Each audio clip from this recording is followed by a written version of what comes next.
Hello, good afternoon. Welcome to the Daily Live. It is Tuesday, the 10th of September. Everton didn't lose at the weekend.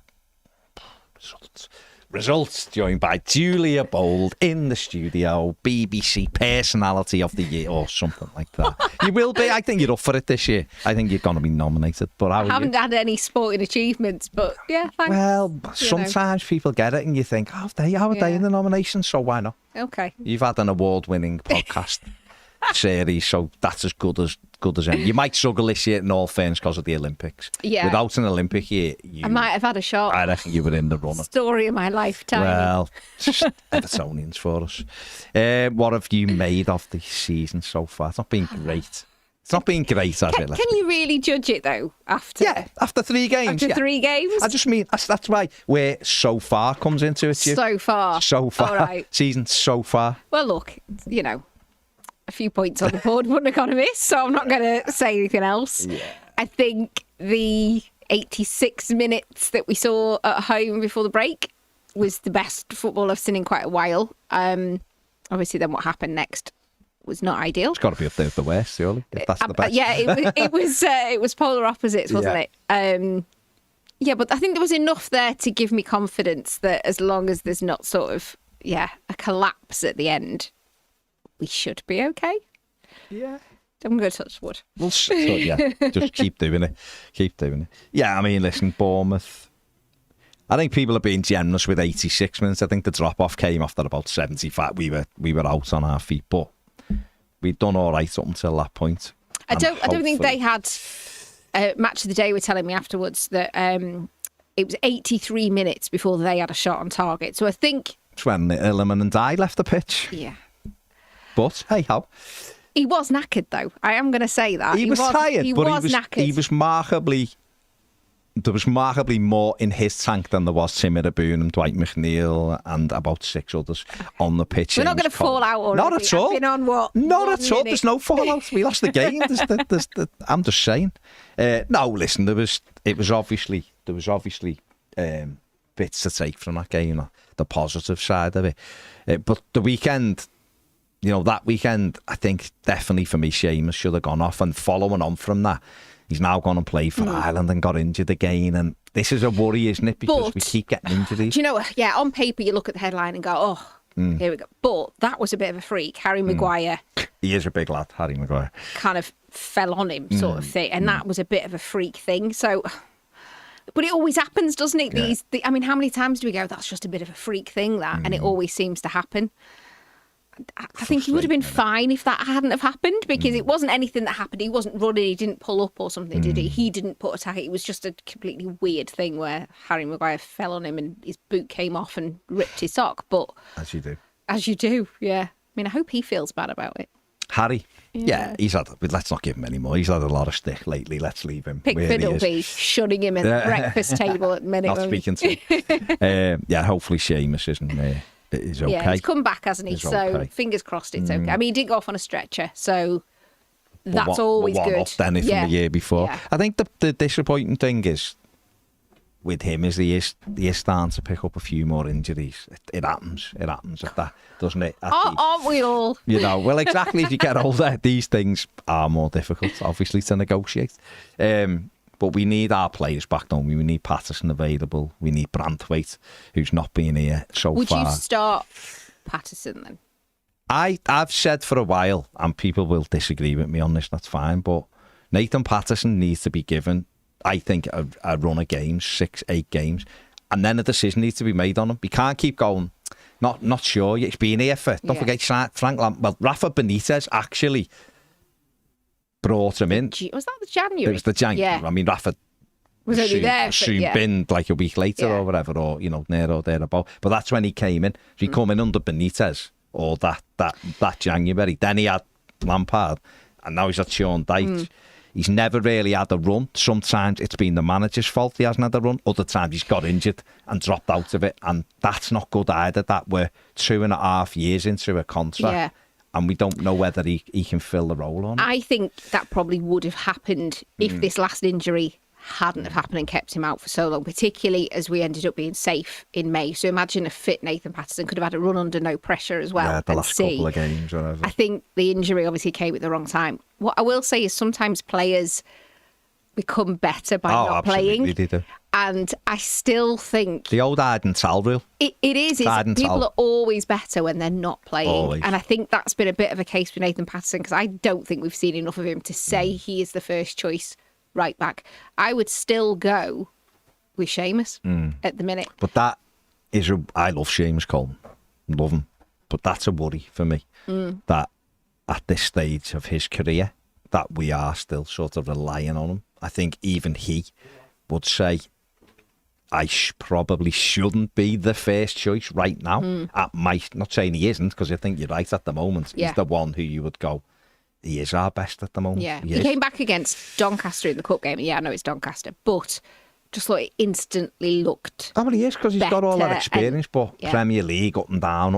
And this is where I think the manager I've said it before, I think the manager got it massively wrong against Bournemouth. 75 minutes in that heat, he should have been taken off. He had Ashley Young, who's got all the experience in the world. I know, but you say this, imagine what the reaction would have been from some. No, I think people would have been okay with Seamus going off. I think... Honestly, and down. I do, honestly. I do, because, listen, Ashley Young... There will always be some that will then... Well, people would have wanted Roman Dixon on, but I would have understood the manager going... Yeah, it was just shut up shop, wasn't it? Not sure. I'm not saying you're not good enough, but with two up, and they just put two... They put two wingers on the wing. Yeah. For Coleman for the last 20 minutes. Two lads who can run, Sinister at Nuatara. That's how you say the names, by the way. Well, they had about 7 forwards on by the end. Exactly right. So you've got to help Seamus. And when you go back and look at the goals, the first goal and the third goal come from that side, because he's literally on his own, because Jack Harrison hadn't got back. So I personally would have made the change and put Young on. Ashley Young has got a contract for a year, so whether people like him or they don't like him, he's but I don't a good think squad player. He doesn't expect to play every game either. But I think he's capable of going on for 15 and 20 minutes and using all his experience just to shut a game down. If Seamus is going to be our number one undisputed, there will be games when he does need to be taken off, give his legs a rest and go, right. And he had played done an hour on the Tuesday. And this is it, because he'd only done an hour. It wasn't like he was 6 games in. But I just think those little things. But I think you're right at the minute. Seamus is still probably the best one, and that's not. I think even he would say that's not ideal, really, because he had to be sort of not persuaded to stay, but he had a really good think about whether to do another year. When Leighton Baines did this, known people around him who spoke to him, he was like, "Yeah, but I don't expect to play these games. These I'm here as like." Safety, security blanket. Yeah, I think the experience, in the dressing room. When I'm needed, I'll go and do the job. And I think Baines with Luca Dean done that really well. It's symptomatic, though, of the situation, isn't it, around the club? And it's just this perpetual limbo that's going on, because each takeover hasn't happened. The owner isn't at the games. Where are you with that then? Because I think that's probably... No, but what I mean is, sorry. Saying like I know. No. Your personal opinion. I mean, not anything, I've been told. None of that stuff. What I mean is, because that is the overriding issue right now, isn't it? Is that we don't know. We don't know what's happening. We know that John Sexton's trying to push ahead with it. We know that apparently now he's got serious interest in his Palace shares and he's trying to get rid of them. Okay, that may take him to the next bit, which is, I've got money to buy Everton. But we do need this resolving, don't we? I understand the thought process, because he'll have already been through a owner and director's test. So there won't be any issue there, which has obviously been a stumbling block previously. So I understand the thought process there. What I don't understand is when there were other groups and there are still other interested parties that don't own a rival Premier League club. Yeah. And it takes, there's not that many people that are rich enough to buy into a club. Yeah. And actually want to, do you know, because well, apparently. So he's got to get rid of those shares first. I just don't understand why that was the best option on the table. I'd like to know. It might have been, and in which case, fair enough. I'd like to know why that was the best option, and not somebody that doesn't own the club and could have, feasibly proceeded pretty quickly. I suppose it's different people tell you different things, but I offer quite a good source, if you want to call it. Mm-hmm. But there was interest from like the UAE, but it was once they seen the rules, they couldn't just put the money they wanted to. It was like, well, kind of like what's sort of like the point at the moment? I'm going to be very careful what I say. No, but you know what I mean. Yeah. Whereas like 10 years ago, there may be ways around it. No. I think we tried that with some. Allegedly. But 10 years ago was a different ball game. You could get involved, throw loads of money at it quickly and go, Newcastle are finding this now, aren't and they? that's a different debate altogether. I think, certain owners from different countries think that is the case, that actually, I'll buy this and it's a great, and in theory, it's a good business decision if you can afford to throw a load of money, but then also you will make back even more money because you have made a club go up to the very top and people are interested. So I understand that. Again, I think John Tex just come out, hasn't he, and said that the financial fair play rules are a complete pile of nonsense now and don't work. And I think, again, this is a debate. I feel like everyone else is catching up with this. We were having this debate 12 months ago, 18 months ago, when we were first hit with the PSR charge and then whatever happened next. And I think that's the problem then. They don't make any sense anymore. I think everyone is of the opinion, yes, it allows the so-called top six that are not even the top six in the table to retain a certain amount of financial power and clout in the league. And that's now the situation we're in. And I don't think anyone can debate that anymore. I think when we first said that, maybe last year, the year before, everyone said, oh, they're just moaning. And I think now everyone else can see it, given everyone else is on the edge of PSR. I think you're right, though. I wonder why John Texter was the best option, and why were the Freakin group the best option? Why were 777 the best option? Was it simply Freakin? I can sort of understand, although there was at that time there was quite a few bids gone in. Don't know how genuine all of them were, of course. Yeah, but that made sense. He already owned a club. I know, but isn't that again? Even that though was like, he's got a club. There was other bids that don't have a club.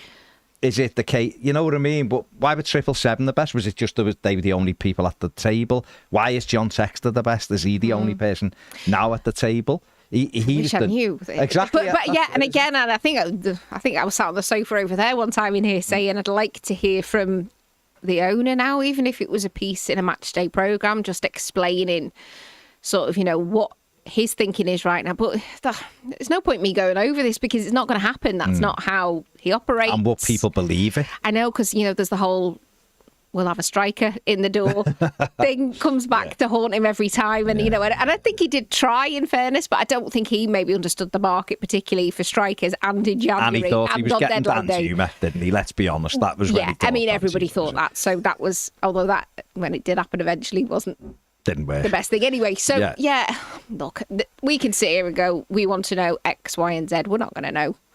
And we may never know. And sometimes in life, you just got to draw a line under it and accept you don't have the answers. Oh, God, yeah.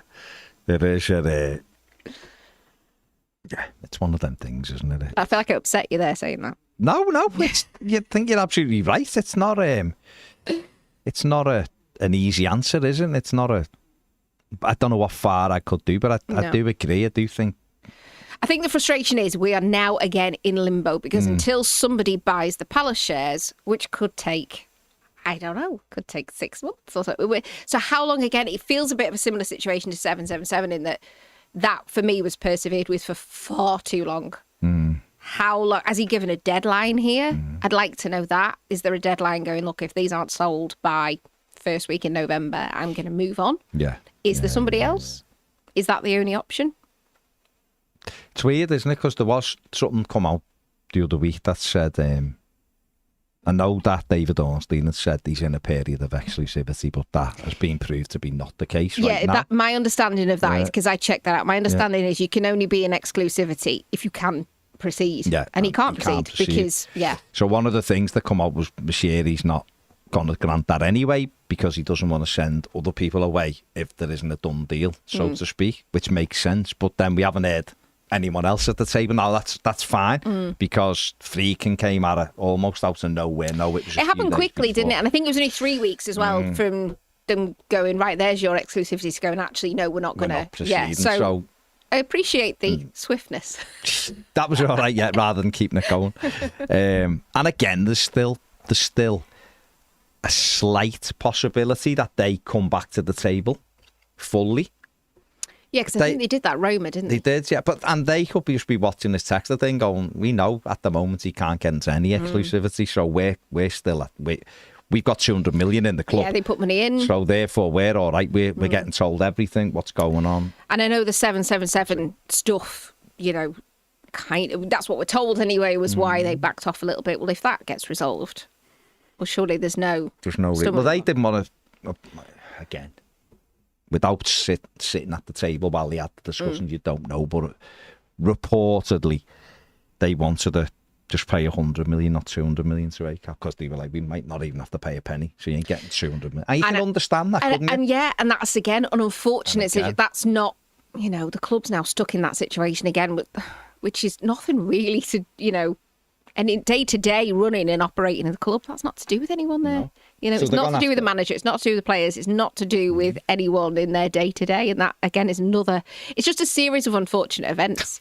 That's kind of the book title, isn't it, for the last few years? Series of unfortunate events. Yeah, absolutely it is. Rob Lewandowski on the Super Chat says, morning, Baz, how long until Everton are in Europe? Just on pre-season, hopefully the summer. God knows, mate. I mean, Aston Villa went from the Championship to Champions League in 4 seasons, so it can be done. Newcastle went from to be relegated to Champions League in 18 months. A load of money was thrown at that. Yeah, but even if you look at the players, though, they didn't. If you go and look at the players they bought, they weren't ones where you go, they're going to put them in the Champions League. They were just good additions, but who knows? It obviously will. But then they fell out the Champions League pretty quickly. Oh, of course. Was it 11th last season? They legged it in. No, they ended up finishing 7th. Did they? Only because they won the last few games. But you can make quick progress if everything's quite stable. But this is why we're saying the stability with the owner. It's not two separate things. It's really not two separate things. And I just think, again, I think the reaction, I understand the reaction after the last game against Bournemouth. I understand people are upset. I think some of that is a hangover from everything that everyone's had to endure for the last few years, which I think is why it felt probably worse to people. But I just feel that, as frustrated as everybody is, sitting in the stands, watching at home, reading about it, the players are feeling that as well, particularly if you are the likes of a Seamus Coleman who has fought on and, stayed, and maybe he could have walked away in the summer and gone, hang my boots up, but he stayed, and it just continues because there's no resolution with the ownership. So, everyone's we do need the ownership. And obviously, I mean, again, it's tricky, isn't it? We've won 5 games of football since December the 16th, and that's unacceptable at any level. I'd have binned our kids' team if that would have been their record from the mid-December. I would, because obviously I wouldn't be able to. It's a bit harsh on kids. Well, no, me, I'd have had to go. And that isn't good enough from a manager, from a coach, from a player's perspective. It's not good. And certainly do you not think that's linked to the PSR stuff that was hanging over it? No, because I don't because we played 11 games before the appeal, I think it was, wasn't it?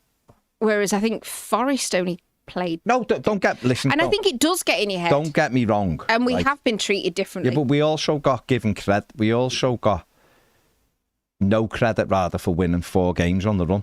Because it was, they just reacted because they got 10 points taken off us. Not we just played better than those teams and we're better. So that. But that's always. I don't think you can have one or the other. The same as I don't think you can. Whatever, you can't. Yeah, there's a lot of contradictory stuff goes around whichever side you fall on. So you might dislike the manager, so you blame him for everything. Or sorry, you blame him when you get beat, but you give. And it's the same when you like the manager. Some people love the manager. It's not his fault when we lose. It's the player's fault, but when we win, it's all him. And conversely, the same. And because in some quarters, he didn't get any credit for the 6 days at Goodison. You were on holiday, so I still insist that is a connection. Quite possibly, but then should we have a whip round and get you a flight? We did win the 2 games either side of it as well. So, and again, I saw more wins than I didn't see wins. So. You can't really. You know. I was about to book you a flight somewhere. For 6 months. If you want to send me to Florida for the next couple of months, I will gladly go. If it means Everton win football matches and I get to go to Disney World. I think it's a great experiment, that. It's a tremendous. Hey, listen, I'm up for it. Do a GoFundMe. I can get back on Tron and Star Wars and go on Tiana's Bayou experience, which I didn't get on because it wasn't open, and Country Birds. I'm all day for all of that stuff, so you sort that. But Come no, soon. Just give him page. we need a win, don't we? We need a win quickly. We've obviously got a massive game at the weekend, but it is a tough one because we do need the whole scenario of the football club sorted out. I mean, the ground's great, but we can't keep bringing that back out when we're struggling. Oh, look how good this is, because after a shiny. bit, people just go, not interested, because me focus is what's going on the pitch. And now as well, it's within touching distance, isn't it? So there's all the nerves around that kind of stuff as well. So are you feeling, when you're back in Goodison, has it hit you yet? Or because when people go, oh, it's so emotional, I'm just like, no, I think the Hadjuk split case I'll be happy to get away from by moving grounds.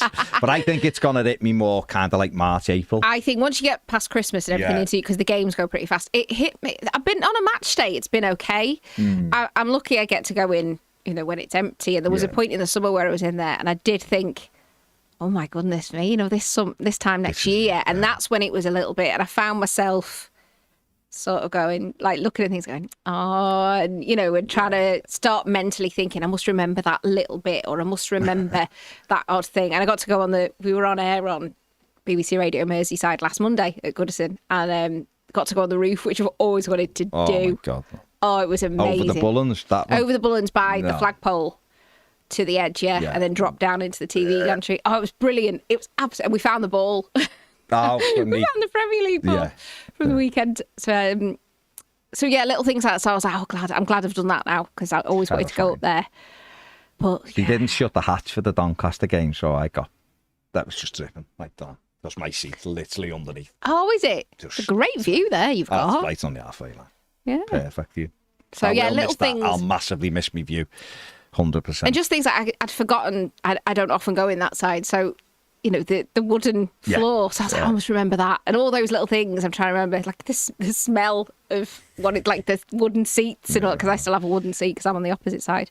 I think you have a wooden seat there. No, ours have got changed. We did. Ours got on the plastic, but there's literally like that much space in between. And on yours, I took a picture of there's the metal things of when the roof got put on, 1921, I want to say. Right. They're on there. Have a look. Yeah, so I took some pictures of that because I want to remember things like that. Because that's going to go. Yeah, it's all going to be weird. Gone, isn't it? It'll be so strange, won't it? It'll be so strange, but it's going to happen, isn't it? It's going to happen. It's progress. We all have to move on. We do. All have to move on. We have to move on in life. Things happen. But no, I'm happy to go. I'm happy to go to. It's so pathetic. He says that on the last day. He'll be like, oh God, Julia, I'd go now. I honestly, I'd go now. I'd run to the place. I don't understand this sentimental nonsense about a building. I just don't get it. You can look at it and go, I'll be gutted to leave there. But I can't wait to go to Nothing good comes out of it. Nothing good comes out of the place. Do you need a moment here? It's pure. I just don't get it. It's just pure. The whole place is pure misery. I just don't get it. But it can still be sad. But that's you. That's just your one perspective. I just don't get it. It's being a bit Charlie Brown now. I just don't get the No, I don't get the sadness. I just don't get it. Honestly, he's got a thing in his brain where he doesn't have feelings. Okay. No, I do. I just don't understand why anyone has feelings for the place. That just causes misery. Because that's all it causes to me, misery. Because I've seen us win the league there, and I've seen us win European Cup in the sport. It doesn't matter. I've still seen those nights. You'll never. I guarantee you, Everton will never play a game like Bayern Munich. But they'll never play a game like Bayern Munich at Goodison again. No, I know they won't. But I've seen it. And that's where it was. I can't go tomorrow. I wish we'd not discussed that now. I feel he does have emotions, because he did message last night about James Earl Jones. Yeah, and you were sad about that.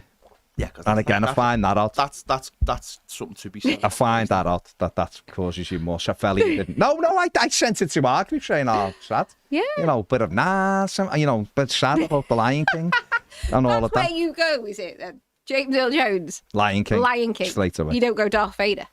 Darth Vader, Smart Vader is another person trying to bring misery. Phil was almost fallen out several times already today. No, and now we are about trying to direct it back to something, football related.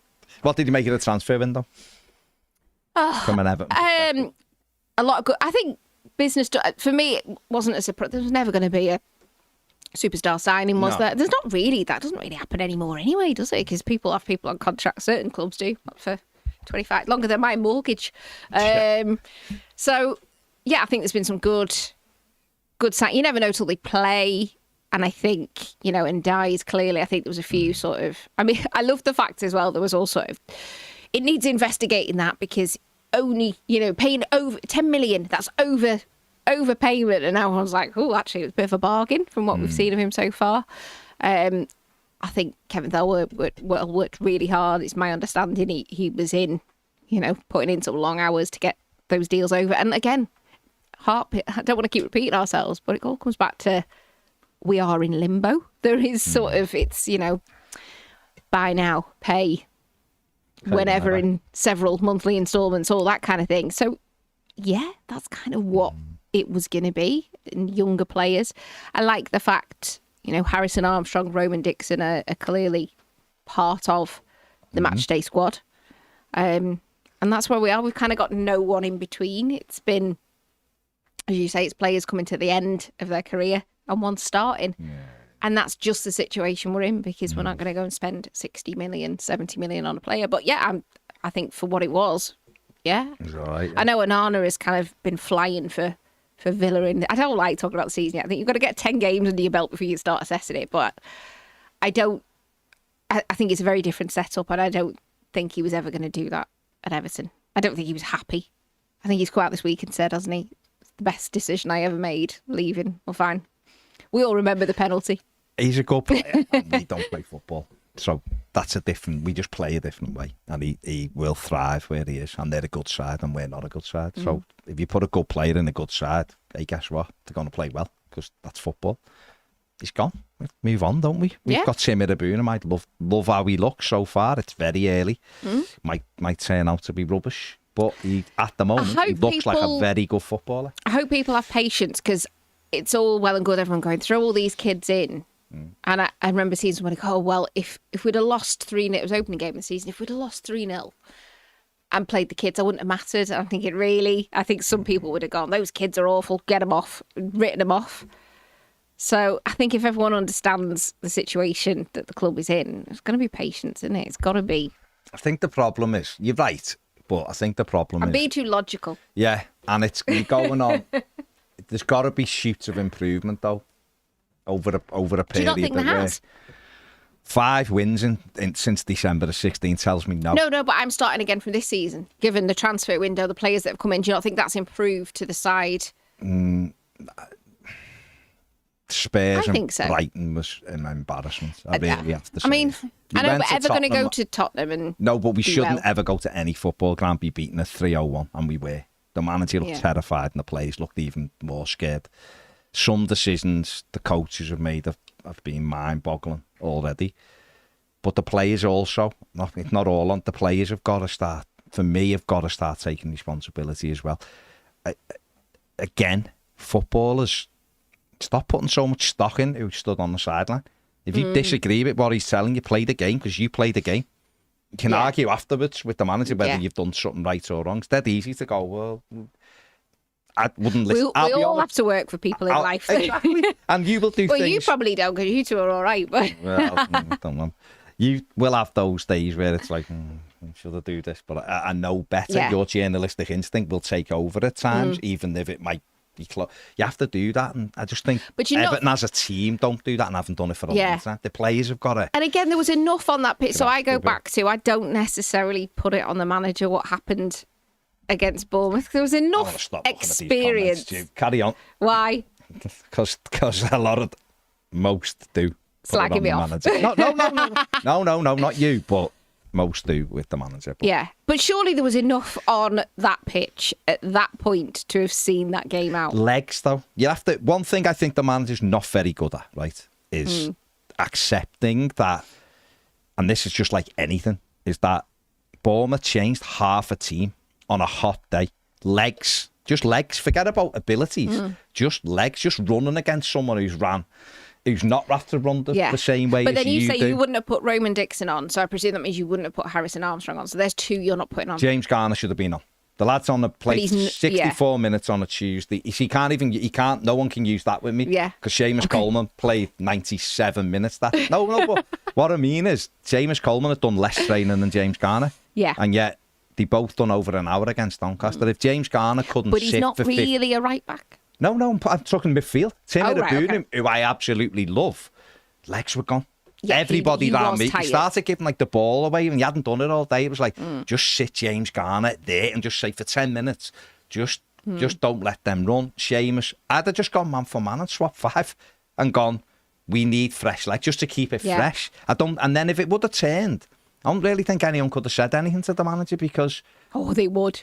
But people will say it no matter what, won't they? It was like it was like I never got why he put Mason Holgate on against Brighton at 3-0 when he had other players there who could have... I just didn't get it. You'd lost anyway. But what I'm saying is... I don't mind you. I don't think he ever thought he would bring him on. No, exactly. But let's move... Like, what I'm saying is... He's gone, so... The players don't do worry have to start grabbing each other as well and going, come on, lads, we need to... Which, again, is why I wonder if there is just a bit of general...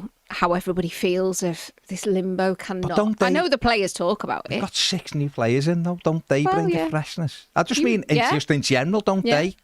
They have to, don't they? I think you have to, as players, if you listen to ex-players and players who were at the top of their... And maybe that's why they were at the top of the game, because their mentality didn't allow things to bother them. We have to... The managers alluded to this. We can't be resetting we just can't. There's no way a team can just do all right and then reset back to and do all right and reset back to and because we're never going to go anywhere ever. I mean, I'll be interested. I mean, it sort of feels a bit like the 6-0 at Chelsea, doesn't it? And the manager, I think a lot of people say, oh, he doesn't look at himself. He does look at himself. I know you're probably not going to have that. He does. And he did after the Chelsea game. And it was more than changing a suit to a trackie.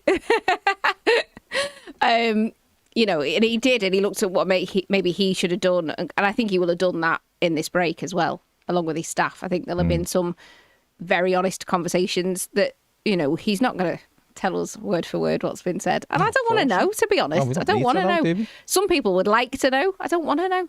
It's up to him. So it'd be interesting. I think he's got his press conference this week, and then it'd be interesting to see what happens at the weekend. But I'm going to go out there and don't let me down now, the manager. But yeah, I'm going to say he's probably had some harsh words for himself, his team, his players. And yeah, I think he'll have learned from it. I'm scared I've said that now. Don't let me down, guys. God. Your words, not mine. Imagine he comes out and does exactly the same thing and be like, oops. Ian Murphy, who's one of our Premier members, says Goodison is an anchor to the club. While we've had success there, it was between 40 years. This new ground will hopefully be the start of a sustained era of success. New owner, new stadium, new manager. There you go. Yeah, fair enough. There you go. We do need a reset on when we need a reset just anyway in a general way we think about things moving forward. Just everything. The club needs a whole... I'm not going to go to you, Pet, because I've seen his face. I know. There's no point. But Lee Carsley, David Weir, go and get them. Would Weir come? Weir had the chance go and to get come. the pair of them. I asked Lee Carsley. That's my future in my head. You know, when England under 21 playing, I asked him. I interviewed him and I asked him that. But I don't know. I mean, he's not going to tell me, is he? But I think he's had his eye on the job he's got. No, he deserves the job he's got, Julie, to be fair. There's been a pathway for that because Southgate did the same thing. And, you know, certainly the players seem to respect him a lot. So, look. No, I was actually happy England won on Saturday, which... You were just happy? That in itself? No, I'm often happy. I don't know what you're talking about. I was happy England won just because of Lee Carsley. Because I love the fans. That's good. It's good for him. And I was made up because of all the national anthem stuff as well. Oh, just ridiculous. So I was made up they won. And I hope he does get the job. But if he doesn't get the job, he would be the person I would be knocking on the door with. But you'd have to have a top-class director of football with him. Because I don't think he's a coach, not a. But he calls himself a head coach. He doesn't call himself a manager. So you'd need an absolute. And one of the best in the country right now is David Weir. And is it though? Well, because he understands the structures, I think, of Brighton, and I think he is one of the best ones out there. I'm not saying he isn't. I'm just saying he's not done it long. But it's not. Again, this is the situation of the club, though. Right now, Well, it I wouldn't think happen right now anyway, would it? That's what but anybody would come in. That's why it needs stability. No, you'd have to Everything starts. You'd have to have a new owner, of course. You would have to have a new owner. You'd have to have a new owner and who's got the vision. You wouldn't convince either of those people to come to Everton right now. No chance. But I think that's got to be like the future, and that's the way. I mean, I just think there's two fellas there who are top of the game, and they're both Evertonians. Everton have done nothing. Does it have to be? Yes, honestly, it has to be. For me, Julie, it has to be. I apologise for snapping then. It has to be, honestly. I've thought about this so many times, and I've just realised Everton without Evertonians is pointless. Because we've only ever won anything. We've only ever won, but I genuinely believe that it needs people who actually care about I noticed the difference when people who love the club work for the club. And I without giving any examples, know that when people don't love the club, it doesn't work the same. We are one of those things. We are an entity that it's all. I think it's set. I worked there. I've left 18 years ago now. Long time. When I worked there, I'd go in on a Monday and couldn't speak after Everton got beat. And I'd go into a place where 80% of the people were Reds and were laughing and joking and laughing that we got beat. And that culture spreads like wildfire. Yeah. So I'd just be like, don't say nothing then. Don't say a word. I don't like... It's my club. Don't shut up. Yeah. I mean, I didn't reply to Julia, I didn't reply to you. Julia, you go into the stands. No. Julia, you go into the stands and you help the 1878s put out stuff and flags. You wouldn't do that if you were an Evertonian. No. You just do a couple of people who work there, don't they? No, but that's what I'm saying. Yeah, but there were some staff. No, I know, but they're Evertonians. They're the ones who want. And we know they're Evertonians and they go the extra mile. That's the point. There's not enough of that. And it takes a long time to do those tifos as well. So. I know, and it's laborious, isn't it? It's laborious, and you've got to be spot on as well. You've got to make sure everything's right. You do a lot of squats. You feel it the next day. Well, it's not too bad then.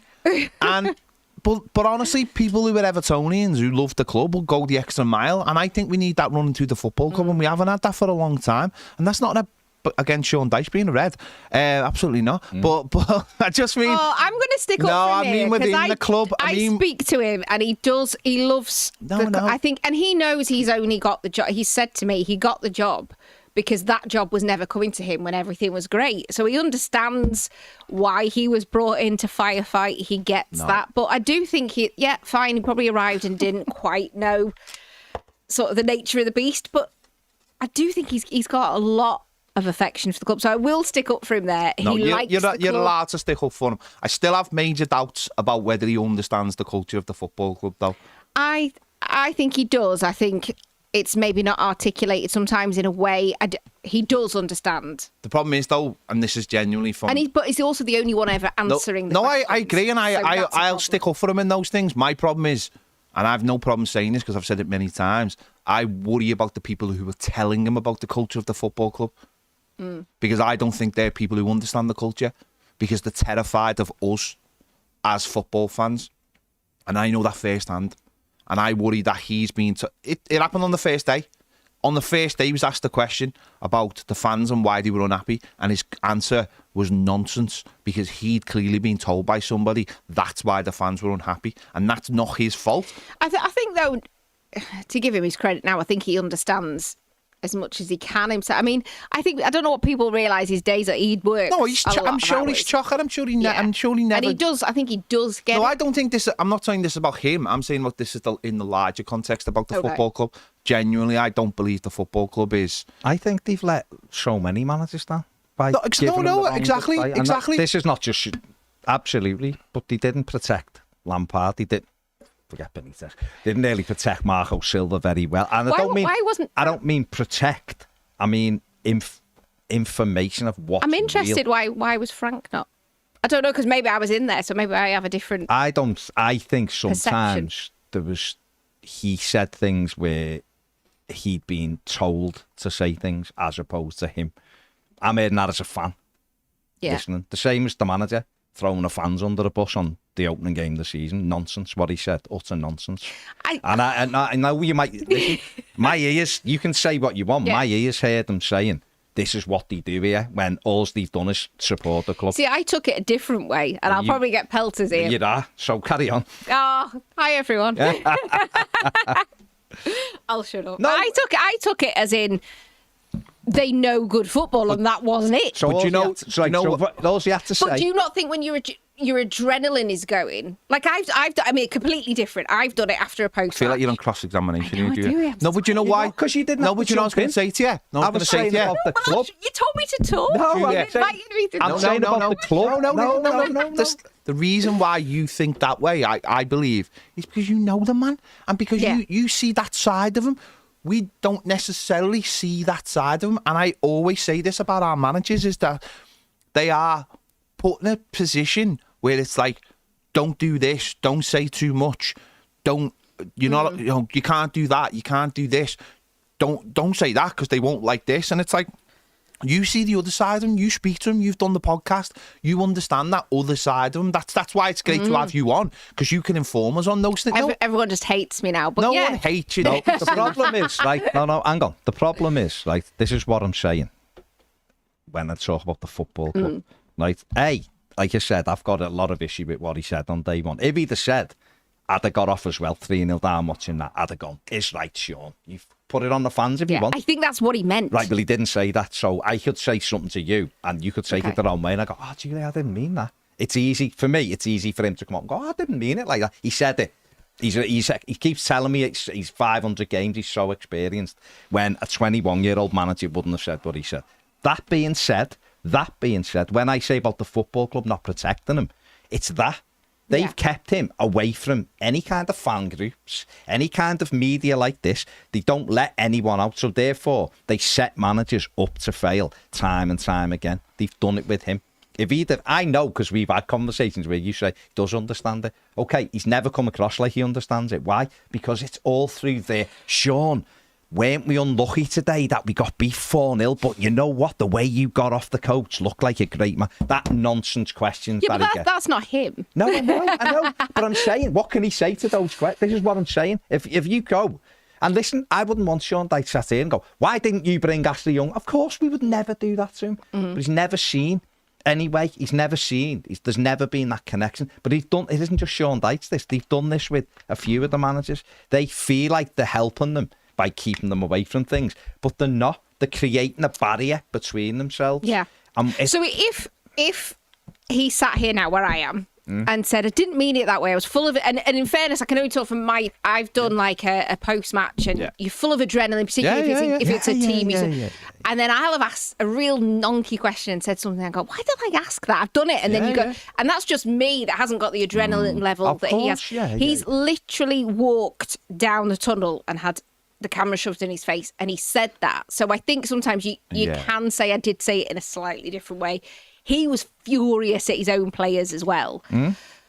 So if he was sitting here now and he said to you, look, I meant it as in how you did. I said, I'd have probably left. In fact, I think he did. In fairness to him, he did. He said, I think the quote later on in it was, I can't leave. I've got to stay here, because he was the manager. He couldn't walk off down the tunnel. So I think that's why he did mean it, as in like, I'd have got off as well, because that wasn't good enough. So if he said that now to you and went, that's what I meant, would you accept that or not? Because I think sometimes with Sean Dyche, but you asked him that and he didn't say that to you though.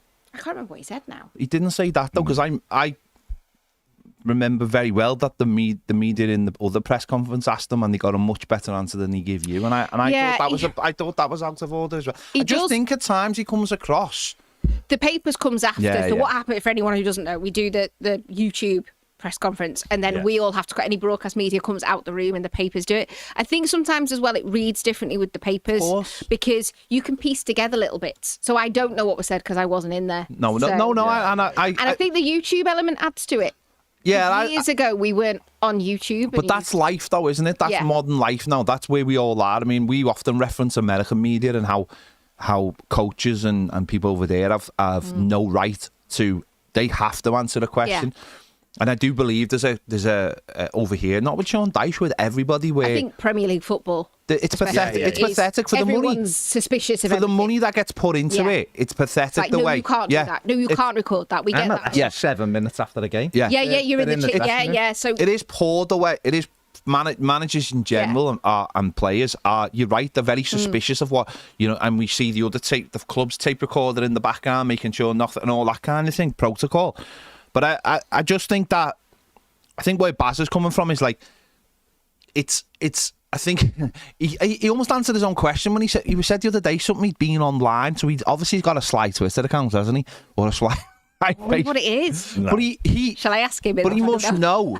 But he must know, surely, that when he answers a question in a manner that can be taken in either way, then it will be taken in either way, and it'll create an online conflict of people. He's got a very dry sense of humour, which doesn't work. No, it does. Which doesn't work. I've got a dry sense of humour, and I think he has said that in a press once. He was like, I said something and I laughed, but it was only me that... It just doesn't... But maybe it's because I've spent more time... No, that's what I'm saying. And I think what was lovely about the podcast series was actually, I think people liked him on the back of that, because you heard a lot more about him, and you heard who he was as a person, and his thought process behind things, and sort of what was going on. But you know what? I'm not saying this as in like, he's this or he's that. I'm saying this like, I think we're both saying this is... I listened to the Athletic podcast the other day, and Paddy was talking about him, and they were asking him why. They did 15 minutes on the Bournemouth game before they got into the business stuff, and Paddy was asked about, I thought he was back, and he said, Sean Dyche isn't loved by anybody. He is respected by people. Respect can quickly fall away if results fall away. He said, but love, and we saw this with Roberto Martinez, love is something that takes a long time to get rid of. And I just think to myself, if people could warm to him and love him, then they wouldn't put pressure on him, and they'd allow him to do the job that David Moyes was allowed to do, where we never ever, it doesn't matter what the result was, we never ever spoke about sacking him or this or that. But to love somebody, you have to have dialogue with them. You have to grow a fondness for them, not because of clever things to say in press conferences, because we go to events and we speak to him and he speaks to fans, and I think that's earned. And I think if we've said this from day one since we've been doing this, is that if you can sit down with a manager and have a chat, or someone else can, or he goes and meets the supporters clubs, or do you know what? He pops into your studio and does an hour with you and goes, come on, let's do a Q&A. What have you got to say and everything? Shall I ask him to do I honestly believe, right? Because that's what would elevate him to just leaving him alone. And I don't want to sort of go, the sort of person I don't go and have Sunday dinner with him. That's a lie. That's a no. Do not stop. In Nottingham, every Sunday I've seen you with a fishbowl cocktail. That is not true. That's not true. I don't know what's going on here. But he is actually a very kind-hearted person, and I will say this on here now. A lot of people know I ended up in hospital. I ended up in hospital frequently, and I heard from him, and he checked. And when I was back at a press conference, he checked privately if I was okay, if I should be back at work and things. And that's a side maybe that people don't know. And he does that with other people. I've seen it. Seen him do that with other people. As you say, maybe that's not out there. But he's very much all business. Very much, and it's like a teacher. You don't know a teacher, and you think they're not kind of the Did person you just say, they are. do you know what a teacher is to me then? Do you know, like a teacher, but... No, but going back to I feel like I'm not but going back to the conversation you started with Goodison and the emotions attached to Goodison. Football is about emotions. It's not about PSR. It's not about anything other than how we feel on a match day. It's, I walked into a conversation of Baz and John talking about what the score was going to be on Saturday, and John saying, well, I go to the away games, and if I don't believe we can get something, what's the point? Yeah. That's what football's all about. So I genuinely want to love my manager. I want to be able to talk about him in glowing terms, and if we do anything, fight his corner like we would have for Moyes. We still fight Moyes' corner, and I have no problem with that. Even he left and everything, there's players who've left in bad ways, and I'll still fight the corner because I generally have emotional attachment to those people. With Dyche, I have no emotional attachment to him, and he's our manager. I'd like to. I didn't have an emotional attachment with Lampard, obviously none with Benitez, Silva. And it's the same thing all the time. It's because they keep him at arm's distance from us fans because they're terrified of us. And that's what annoys me about my football club, is that the people who should be... It hasn't happened since Alan Myers grabbed hold of Roberto Martinez and went, this is your guy. and we're going to do all these things, and we're going to do all these community events, and people loved him. And he actually got Tea party was amazing. he actually maybe got 6 to 8 months longer than he should have as Everton manager, because people genuinely liked him as a fella. It was the brown shoes, wasn't it? But I walked into a room. In brown shoes. Yes, I did actually. I went into Radio City. They were doing an event upstairs, and I just, you know, Got me brown shoes and me pass out and went in. And I walked in, and he knew my name straight away. He was very much like that. Yeah. But that's because. But that's tremendous. number one. That's because not so much coaching the defence. No, but tremendous. But number one, that's Knew your because name.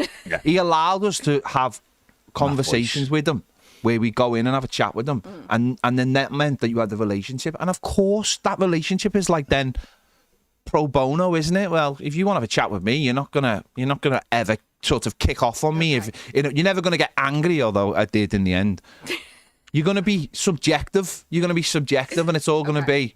Football is just emotional. Of course it is. And therefore, at some stage, it's the whole thing, isn't it, with whether you like it or, you like Bill Kenwright or not, but he loved Walter Smith. And Walter Smith said to him, you are going to sack me one day, though. You know that, don't you? You're going to have to sack me. Well, that's right? just that's football management. Very few people leave of their own accord. An emotion is when football is like with a fan or with a player, with a manager.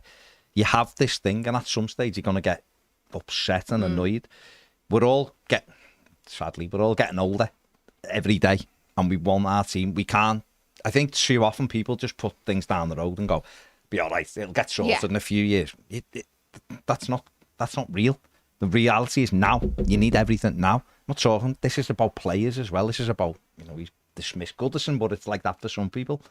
Hopefully, the Everton new stadium will be like that. And we get there, we have good times, genuine good times, and we're all in love with that. That's what football is. It's wholly emotional.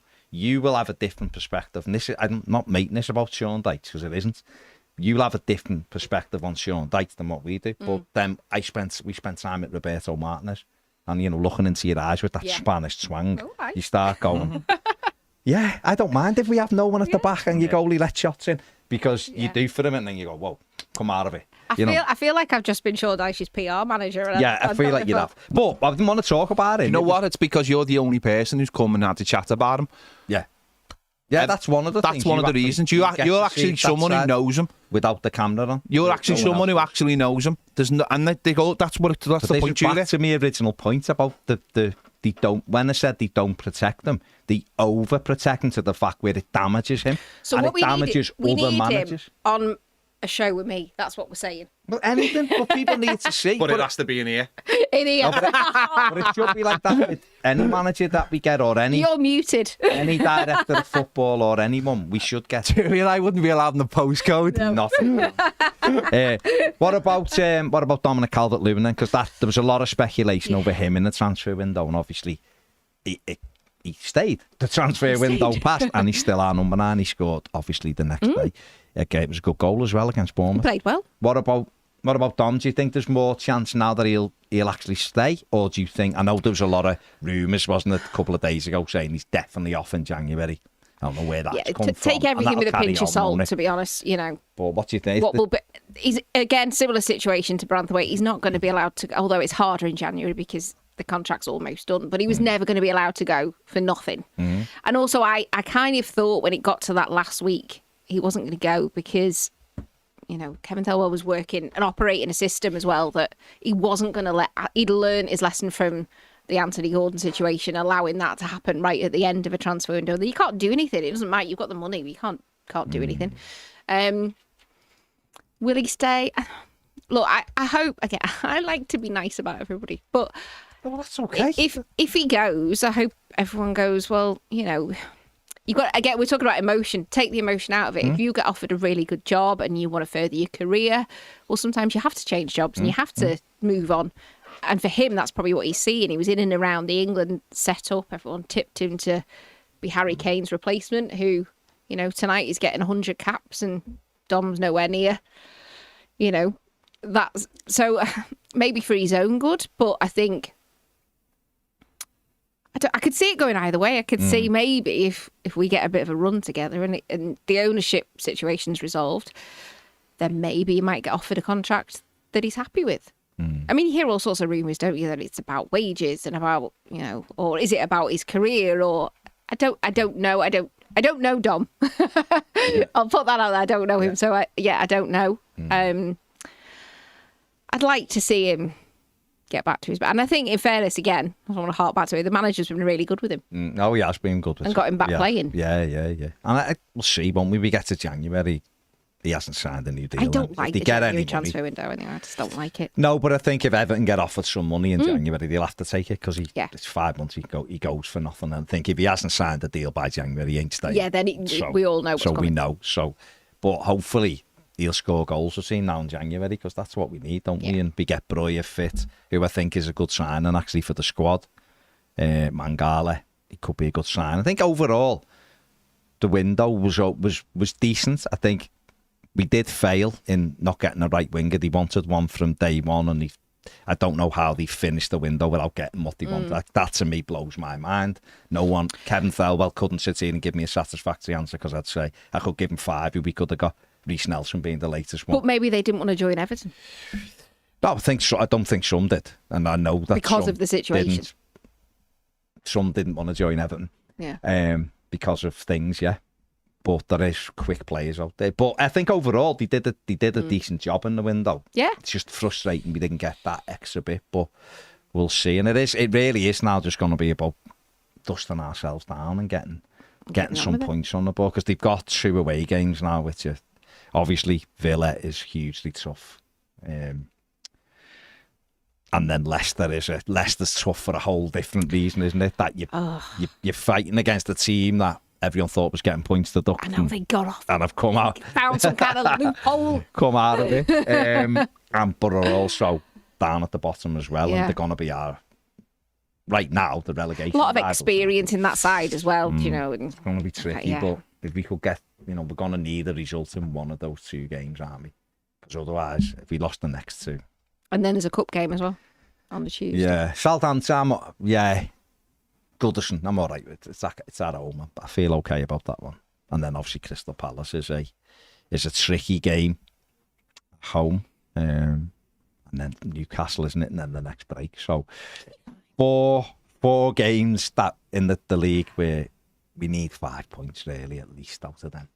Because we'd be 7 Premier League games in them, wouldn't we? 7 points would be lovely. I think it'll be fine. I love the confidence that you have to. I really do. And listen, it could well be. It's got to be. It could well be. We've done it before. I just think back to that week. Again. Nobody thought it was 9 points in 6 days. No. And clean sheets. That'd be lovely. First clean sheet. Who doesn't love a clean sheet? At the weekend. Lovely clean sheets. Being on the line. Great. It's not drying weather today. No, it definitely isn't. Somebody just stopped raining. So what are you overall, you're thinking you're not pressing any panic buttons just yet, are you? No. It was the same situation this time last year. 3 In fact, I asked him that in the press conference saying, does he know why notorious slow starts? Yeah. Is it to do with the window being open? Is it to do with pre-season? And he just went, I don't know. He went, it's just notoriously slow starters. I'm sure it's something that they've all discussed in there. Yeah, I'm not panicking yet. Why are we panicking yet? Don't know. Probably existential crisis, maybe. But that's because it's like PTSD, isn't it? It's just because I think if you didn't have all the other stuff over the last few years. If you got another hour. I feel like I'm either counselling you two or just being shouted at today. I'll tell you what, I don't want to look at the comments today. Shut up. Don't look at any comments ever. Don't ever look at YouTube comments. You're looking at them. None of these are about you. I was just looking at I was looking for the general theme. General vibe. The general vibe is people aren't happy with how it's going, which is fine because. But who's going to be? Why would he be? Jarrett Brantwaite, what are we thinking? He's not going to be back this weekend, is he? But Leicester, isn't it? Leicester, they've sort of targeted. Anything wouldn't shock me. Yeah. He's a young lad. Couldn't play. Possibly. Who knows? I think Toffee wasn't 100% right, was he? No, so I think that added to it. But do we know if there's been any bounce games for Delhi and the likes? They were Because they were allegedly playing them over the last they were season. I'm sure we will ask on Thursday. Yeah, just see these. I hate it. Everyone always goes, ask about Dele Alli. I feel like I ask about Dele Alli every week. But you've got to, though, because no one else is telling us anything, are they? And again, with press conferences, I hope he understands this. But I think a lot of managers, this isn't just Sean Dyche, a lot of managers don't seem to understand the point of a press conference. It isn't to answer a journalist question. No. How many Evertonian journalists are in there? 2, maybe on a good day. But in general, people aren't really asked. They're just doing the job, which is fine. I'm quite sure you've had to do Liverpool ones where you're like, I'll ask you a question, whatever, you're doing your journalistic job, no problem with that. But when those managers are talking, they're talking to us, not talking to journalists. The question is almost irrelevant. Will Rooney, I think his name is, asked some really good questions. I think he goes last, he asks some good ones, but a lot of them are very Sky especially, are very, boring questions sort of thing. But when they're answering, they're talking it depends, and also they get about 16 questions. Yeah. It's all over the show. No, but what I mean is, the whole thing for me is that the managers, this isn't just Sean Dyche, this is a few. Some are really good at it. They seem to forget sometimes they're talking to us, the fans. When we're listening, that's our only thing. So when they project them back, it shouldn't be for the journalist. It's got to be more. And so that's why asking about Delhi, because the club aren't telling us anything. They haven't even put him on a pitch yet for months. Let us know. If he says, listen, let's be honest, he's not staying, then we all know. Yeah. Or he goes, you know what? So it's good to say, are we any further along with Delhi? If he goes, I'll ask again on Thursday. I'll ask it shouldn't just be Delhi question. I don't understand why Sky aren't on it, because he is still a big name. He's a big superstar. He's a big name. Premier League, isn't he? So there you go. And if he's going, then fair. I mean, it would be nice, but I think his story is everyone knows the story. So for him to have something positive come out of it, and I think it would be a nice boost as well. Imagine his name at Goodison, and everyone knows what he did in the second half against Palace. So there's a player in there. Not for me. No, I've seen something last night though on social from wasn't the coach's thing, but it was one. Was it training ground guru? It was someone who has clearly got insight into Delhi, saying it had like nearly time, as if like he was so. And there's a little thing about Everton, how Everton have stood by him and he's ready now. So I'm just wondering if his people have given the Al nudge to go. He's ready, you know what I mean? Yeah, and he gets on very well with the manager. No. He does get on very well. Him, yeah, very well. And he likes his sort of intelligence as well around what he's trying to do and things. So, yeah. I mean, who knows? I might ask the question this Thursday and he might go. He could beat the ball over his head loads of times then. Is there anything else, question-wise?